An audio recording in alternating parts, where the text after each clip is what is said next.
बोलो विष्णु भगवान की जय। श्री कृष्ण भगवान की जय। मैं नीरुतनेजा अब आपको प्रबोधनी एकादशी व्रत कथा सुना रही हूँ।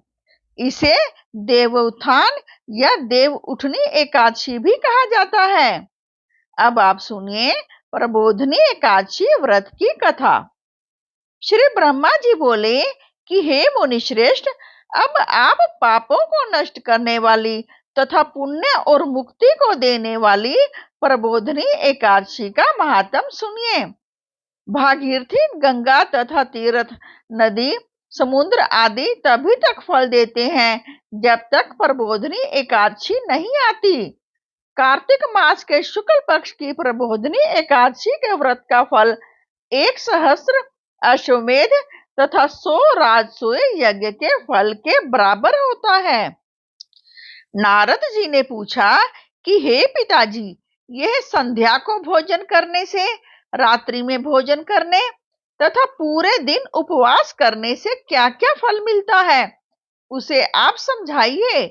ब्रह्मा जी बोले कि हे नारद, एक संध्या को भोजन करने से 1 जन्म का, रात्रि में भोजन करने से 2 जन्म का तथा पूरे दिन उपवास करने से 7 जन्म के समस्त पाप नष्ट हो जाते हैं। प्रबोधनी एकादशी के व्रत के प्रभाव से सुमेरु पर्वत के समान कठिन पाप क्षण मात्र में ही नष्ट हो जाते हैं। अनेकों पूर्व जन्म के किए हुए बुरे कर्मों को यह प्रबोधनी एकादशी का व्रत क्षण भर में नष्ट कर देता है। जो मनुष्य अपने स्वभाव अनुसार इस प्रबोधनी एकादशी का विधि पूर्वक व्रत करते हैं, उन्हें पूर्ण फल प्राप्त होता है। हे मुनीश्वर, जो मनुष्य श्रद्धा पूर्वक थोड़ा भी पुण्य करते हैं, उनका वह पुण्य पर्वत के समान अटल हो जाता है। जो मनुष्य हृदय के अंदर ही ऐसा ध्यान करते हैं कि प्रबोधनी एकादशी का व्रत करूंगा, उनके 100 जन्म के समस्त पाप नष्ट हो जाते हैं। जो मनुष्य प्रबोधनी एकादशी के दिन रात्रि को जागरण करते हैं, उनकी बीती हुई तथा आने वाली 10,000 पीढ़ियां विष्णु लोक में जाकर वास करती हैं और नरक में अनेक दुखों को भोगते हुए पितर विष्णु लोक में जाकर सुख भोगते हैं। ब्रह्म हत्या आदि महान पाप भी प्रबोधनी एकादशी का व्रत करने से धुल जाते हैं। एकादशी के दिन रात्रि को जागरण करने का फल अश्वमेध आदि के यज्ञों के फल से अधिक होता है। समस्त तीर्थों में जाने तथा गो स्वर्ण भूमि आदि के दान का फल कार्तिक मास के शुक्ल पक्ष की प्रबोधनी एकादशी के रात्रि के जागरण के फल के बराबर होता है। इस संसार में जितने भी तीर्थ हैं तथा जितने भी तीर्थों की आशा की जा सकती है, वह सब प्रबोधनी एकादशी का व्रत करने वाले के घर में रहते हैं। जो मनुष्य इस एकादशी के व्रत को करता है, वह योगी, तपस्वी तथा इंद्रियों को जीतने वाला होता है, क्योंकि यह एकादशी भगवान विष्णु को अत्यंत प्रिय है। इसके व्रत के प्रभाव से कायिक, वाचिक और मानसिक पाप नष्ट हो जाते हैं। इस एकादशी के दिन जो भगवान की प्राप्ति के लिए दान, तप, होम, यज्ञ आदि करते हैं, उन्हें अक्षय पुण्य मिलता है। प्रबोधनी एकादशी के दिन भगवान की पूजा करने से बाल, यौवन और वृद्धावस्था के समस्त पाप नष्ट हो जाते हैं। इस एकादशी की रात्रि को जागरण करने का फल चंद्र सूर्य ग्रहण के समय स्नान करने के फल से सहस्त्र गुना अधिक होता है। मनुष्य जन्म से लेकर जो पुण्य करता है, वह पुण्य प्रबोधनी एकादशी के व्रत के पुण्य के सामने व्यर्थ है। इसलिए हे नारद, तुमको भी विधि पूर्वक विष्णु भगवान की पूजा करनी चाहिए। जो मनुष्य कार्तिक मास में धर्मपरायण होकर अन्य व्यक्तियों का अन्न नहीं खाते, उन्हें चंद्रायन व्रत का फल मिलता है। कार्तिक मास में भगवान दान आदि से उतने प्रसन्न नहीं होते जितने कि शास्त्रों की कथा सुनने से प्रसन्न होते हैं। कार्तिक मास में जो मनुष्य भगवान की कथा को थोड़ा बहुत पढ़ते या सुनते हैं, उन्हें 100 गौओं के दान का फल मिलता है।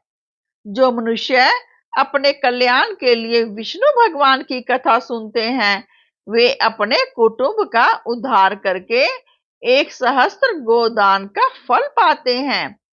जो मनुष्य प्रबोधनी एकादशी के दिन विष्णु जी की कथा सुनते हैं, उन्हें 7 दीप के दान का फल मिलता है। जो विष्णु जी की भक्ति पूर्वक कथा सुनते हैं और कथा बांचने वाले ब्राह्मण की यथोचित पूजा करते हैं तथा उसे संतुष्ट करते हैं, वे उत्तम लोक को जाते हैं। इस पर नारद जी बोले, हे ब्रह्मा जी, अब आप एकादशी के व्रत का विधान कहिए और कैसा व्रत करने से कौन सा पुण्य मिलता है, वह भी समझाइए। ब्रह्मा जी बोले कि हे नारद जी, इस एकादशी के दिन मनुष्य को ब्रह्म मुहूर्त में उठना चाहिए और नदी, तालाब, कुआं आदि पर स्नान करके व्रत का नियम ग्रहण करना चाहिए। उस समय भगवान से विनय करनी चाहिए कि हे भगवान, आज मैं निराहार रहूंगा और दूसरे दिन भोजन करूंगा, इसलिए आप मेरी रक्षा करें। इस प्रकार विनय करके भगवान की पूजा करनी चाहिए। उस रात्रि को भगवान के समीप गीत, नृत्य, बाजे तथा कथा आदि से व्यतीत करना चाहिए। प्रबोधनी एकादशी के दिन कृपणता को त्याग कर बहुत से पुष्प, फल, अगर, धूप आदि से भगवान की आराधना करनी चाहिए। शंख के जल से भगवान को अर्घ्य देना चाहिए। इसका समस्त तीर्थ दान आदि से करोड़ गुना फल अधिक होता है। जो मनुष्य पुष्प से भगवान की पूजा करते हैं, उनके सामने इंद्र भी हाथ जोड़ता है। कार्तिक मास में जो बिल्व पत्र से भगवान की पूजा करते हैं, उन्हें अंत में मुक्ति मिलती है। कार्तिक मास में जो मनुष्य तुलसी जी से भगवान की पूजा करता है, उसके 10,000 जन्म के समस्त पाप नष्ट हो जाते हैं। जो मनुष्य इस माह में श्री तुलसी जी के दर्शन करते हैं या छूते हैं या ध्यान करते हैं या रोपण अथवा सेवा करते हैं, वे 1000 कोटि युग तक भगवान के घर में रहते हैं। समस्त मनोकामनाओं को पूरा करने वाले भगवान कदम्ब पुष्प को देखकर अत्यंत प्रसन्न होते हैं।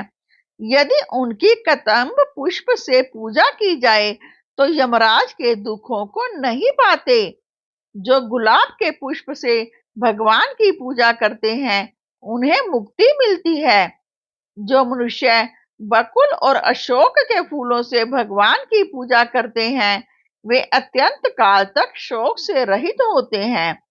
जो मनुष्य विष्णु भगवान की सफेद और लाल कनेर के फूलों से पूजा करते हैं, उन पर भगवान अत्यंत प्रसन्न होते हैं। जो मनुष्य विष्णु भगवान की दुर्वा दल से पूजा करते हैं, वे पूजा के फल से 100 गुना फल अधिक पाते हैं। जो भगवान की समी पत्र से पूजा करते हैं, वे भयानक यमराज के मार्ग को सरलता से पार कर जाते हैं। जो मनुष्य चंपक पुष्प से भगवान विष्णु की पूजा करते हैं, वे आवागमन के चक्कर से छूट जाते हैं। जो मनुष्य स्वर्ण का बना हुआ केतकी पुष्प भगवान पर चढ़ाते हैं, उनके करोड़ों जन्म के पाप नष्ट हो जाते हैं। जो मनुष्य भगवान की पीले और रक्त वर्ण कमल के सुगंधित फूलों से पूजा करते हैं, उन्हें श्वेत दीप में स्थान मिलता है। इस प्रकार रात्रि में भगवान की पूजा करके प्रातःकाल शुद्ध जल की नदी में स्नान करना चाहिए। स्नान करने के पश्चात भगवान की पूजा करनी चाहिए। इसके बाद पूर्ति के लिए ब्राह्मणों को भोजन कराना चाहिए और दक्षिणा देकर मीठे वाक्यों द्वारा सभा करनी चाहिए। इसके उपरांत भोजन, गो और दक्षिणा से गुरु की पूजा करनी चाहिए और ब्राह्मणों को बहुत सी दक्षिणा देकर नियम को छोड़ना चाहिए। ब्राह्मणों को यथाशक्ति दक्षिणा भी देनी चाहिए। जिस ब्राह्मण को रात्रि में भोजन करावें उसे स्वर्ण सहित बैल दान करना चाहिए। जो मनुष्य यात्रा करते हैं, स्नान करते हैं, उन्हें दही और शहद दान करना चाहिए। जो मनुष्य फल का आशा करते हैं, उन्हें फल का दान करना चाहिए। तेल की जगह घी और घी की जगह दूध और अन्नों में चावल दान करना चाहिए। जो मनुष्य इस व्रत में भूमि शयन करते हैं, उन्हें सब वस्तुओं सहित शैया दान करनी चाहिए। जो मौन धारण करते हैं, उन्हें स्वर्ण सहित तिल दान करना चाहिए। जो मनुष्य बालों को धारण करते हैं, उन्हें दर्पण दान करना चाहिए। जो मनुष्य कार्तिक मास में उपान्ह धारण नहीं करते, उन्हें उपान्ह दान करना चाहिए।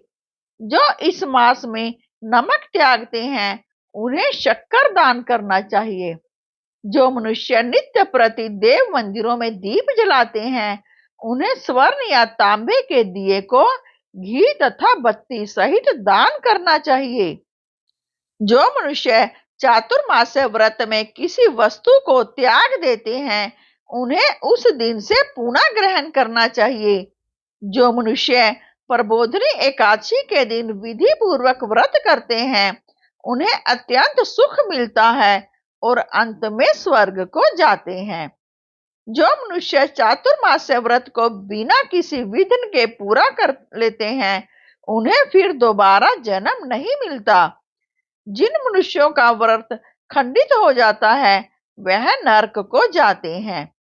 जो मनुष्य इस एकादशी के महात्म को सुनता व पढ़ता है, उसे अनेक गोदान का फल मिलता है। बोलो विष्णु भगवान की जय। बोलो श्री कृष्ण भगवान की जय। अब आपसे प्रार्थना है कि यदि आपने मेरे इस चैनल को सब्सक्राइब नहीं किया तो कृपया सब्सक्राइब का बटन अवश्य दबाएं व कमेंट बॉक्स में जय श्री कृष्ण या विष्णु भगवान की जय अवश्य लिखें और लाइक का बटन दबाना ना भूलें।